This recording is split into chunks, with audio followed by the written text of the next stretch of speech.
What sound chip is this?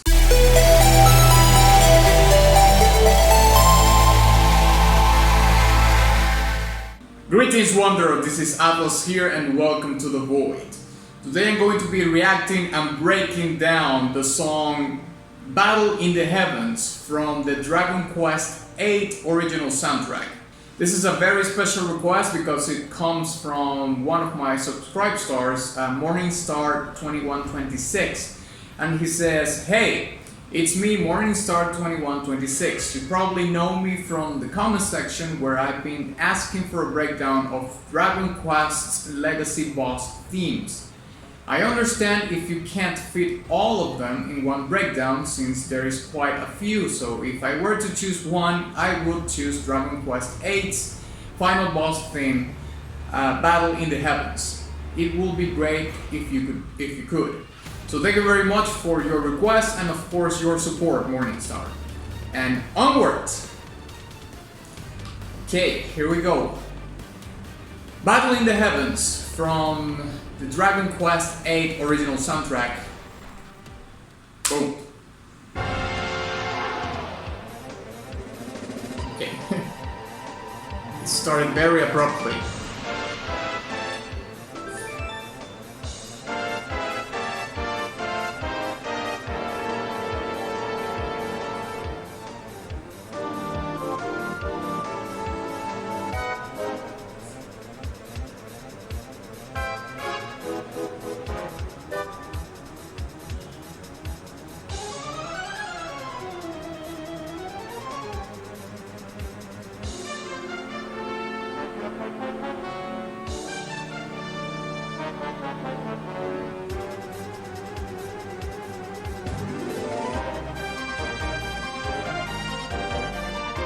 That harp transition was really good.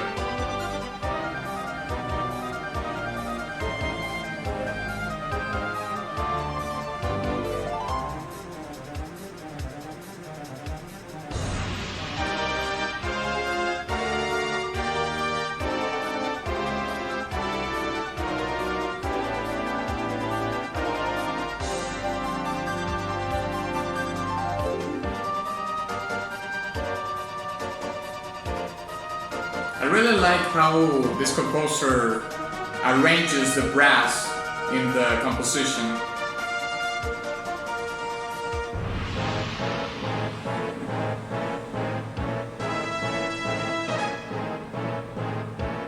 Okay, this is awesome.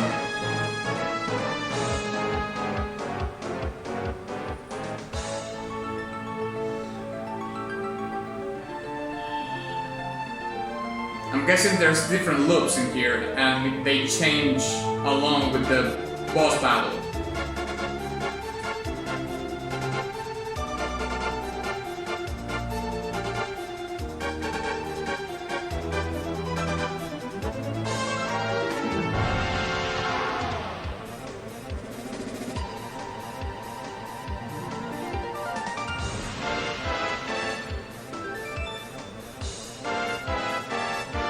What sound chip is this?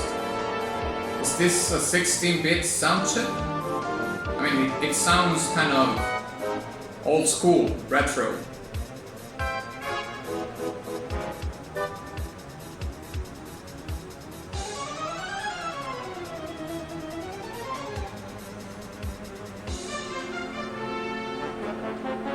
You know what, I'm hearing some John Williams influences here and there, especially on how the brass is arranged in the composition.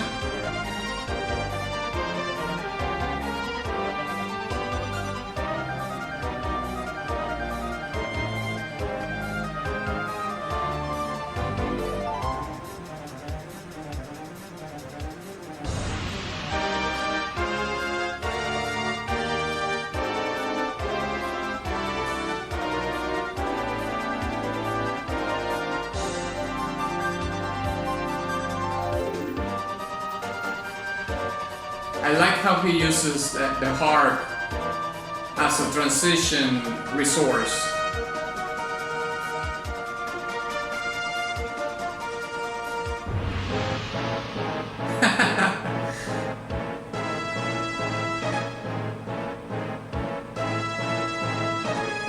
This is the meanest part, and I like how he transitions into this with that percussion, you know.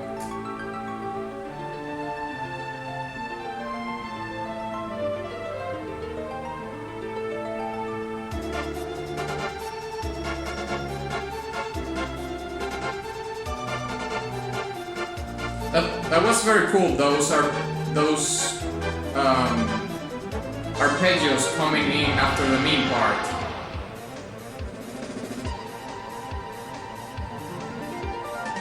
Thrill there.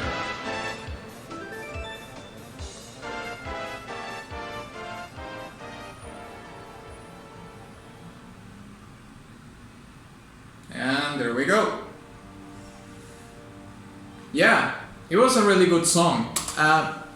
I really liked how this composer arranges the brass in his or her compositions.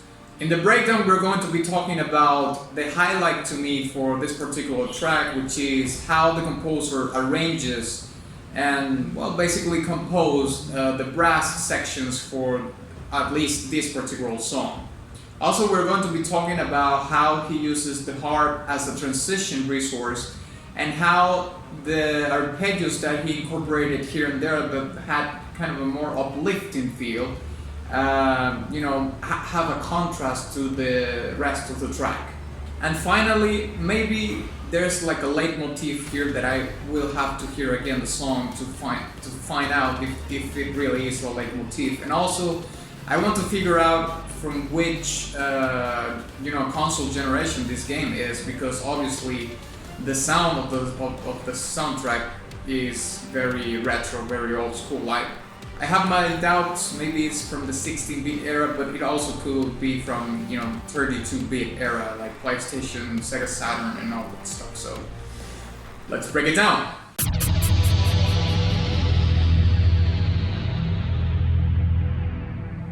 Okay, so let's start where I was completely off. And I did a little bit of digging because I was asking myself, what's this sound chip from which console generation, and so on and so forth. I had my doubts that it was from the 16-bit era because the sound chip sounds way more crisp and more clear.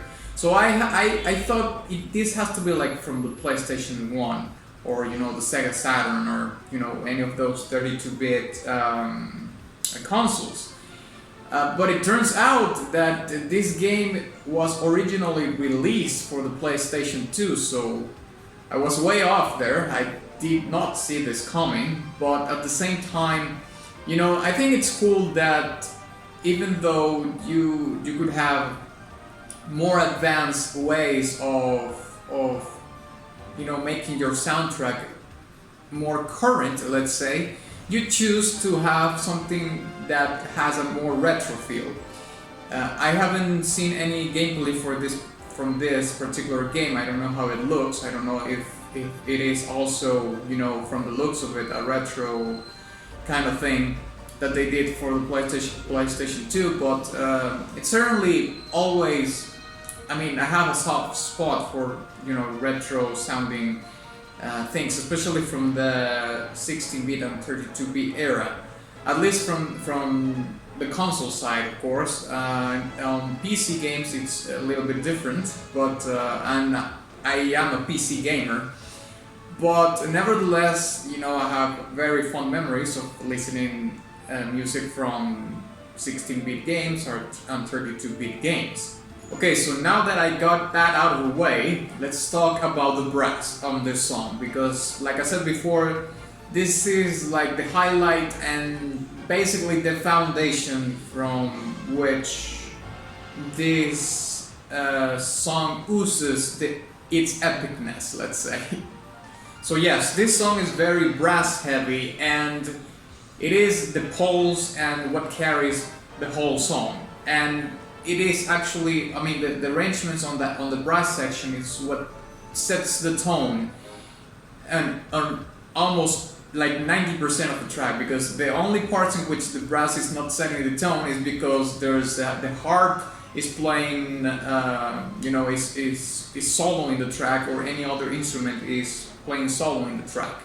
But the places in which the brass is playing, the brass is, the spearhead of this particular song.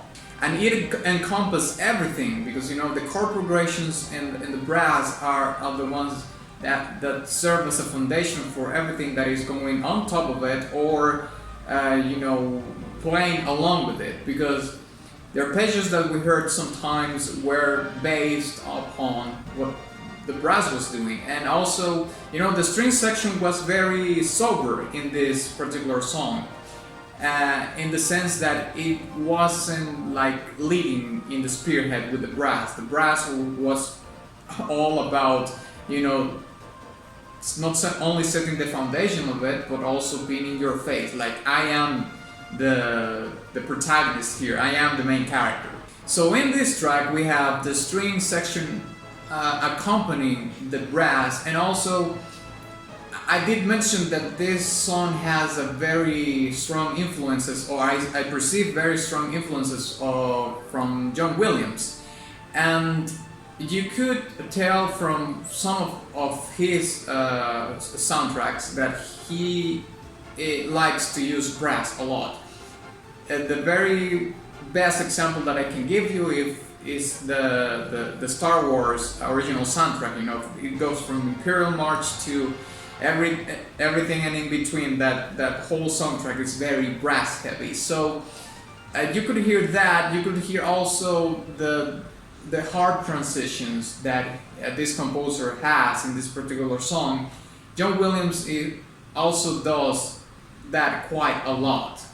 Another interesting thing that I heard in this track was that it actually has a drum kit, it like a drum kit that you would hear, I don't know, in a rock song or whatever, And it also has here and there like orchestral percussion here and there, but like probably the most amount of the track is basically, the percussion is covered by this drum kit, and there were some sections here and there that were played by the timpani and the, oh my god, I can't remember the name of the other instrument.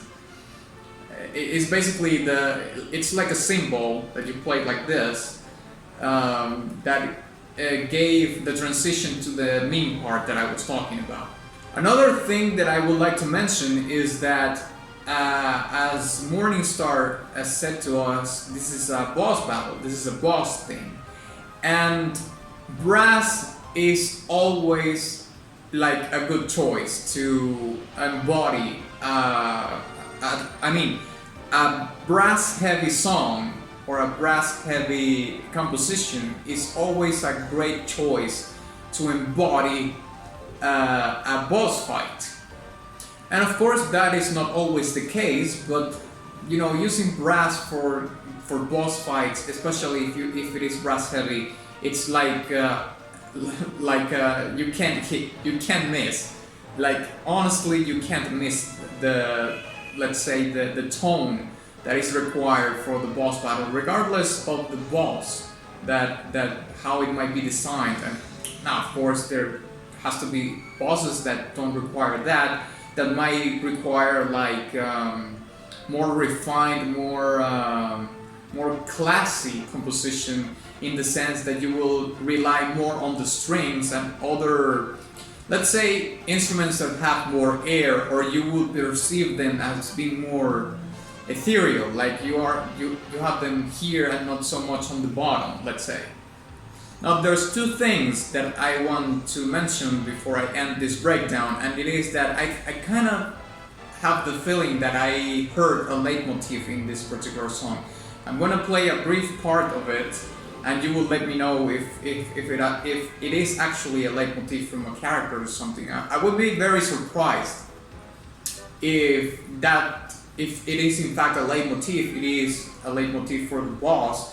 I would argue that it is more related to the character or characters that you play in the game, because it doesn't sound like it. I don't think it has like the tone for the boss, unless I'm gonna go on a limb here, and unless on the boss battle you have like a flashback or a brief cinematic in time in which you see the boss in the past, and it turns out it was a good guy, but he turned into a bad guy, and in that cinematic, then you will hear that. But it's something like way out of the limb here, you know. So I wanna play the thing, and you let me know.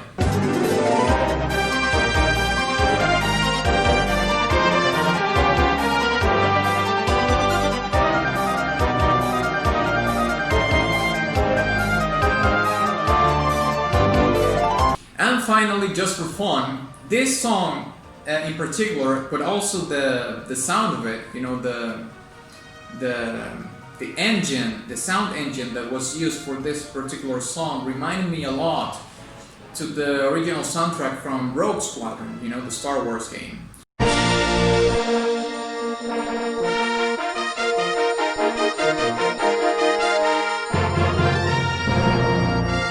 That game is so good. It's like a fantastic Star Wars game. And if you hear the soundtrack of that video game, you could hear very much similarities in between how that soundtrack sounds and this one. But also, of course, you would hear the similarities in the composition because it is a Star Wars game, and of course, John Williams composed the music for that franchise. So yeah, I think I'm gonna give this track a silver badge. In this particular one, the song alone was not enough for me to envision or have a more clear vision of the storytelling of the game. So I'm gonna have to rely a little bit more into researching a little bit of the video game, watching some footage of gameplay or something like that.